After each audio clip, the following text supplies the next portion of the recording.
तयार झालेला आहे आपला कुरकुरीत रताळ्याचा डोसा। मी तुम्हाला तोडून दाखवते। पहा किती छान कुरकुरीत झालेला आहे।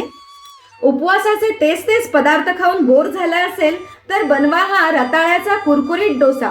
कसा बनवायचा चला बघूया। रताळ्याचा डोसा बनवण्यासाठी एका मिक्सरच्या भांड्यात 1 कप कापलेले रताळ्याचे तुकडे,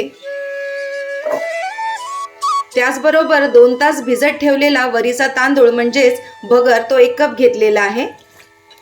हे सर्व एका मिक्सरच्या भांड्यात घेऊन बारीक त्याची पेस्ट करून घ्यायची। मिश्रण वाटताना त्यामध्ये 2 चमचे दही देखील घालायचं।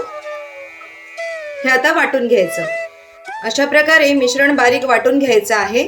आणि आता ह्यामध्ये बारीक चिरलेली मिरची आणि कढीपत्त्याची पानं घालायची। चवीप्रमाणे मीठ घालायचं आहे।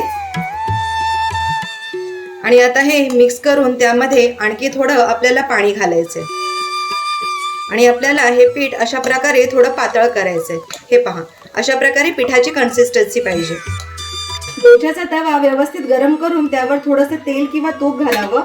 त्यानंतर आपलं हे जे डोशाचं बॅटर आहे ते ह्यावर असं व्यवस्थित पसरवून घ्यायचं।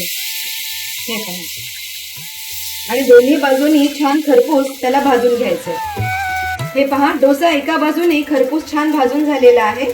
आता आपण ह्याला व्यवस्थित असा पलटूया आणि दुसरी बाजू देखील भाजून घेऊया।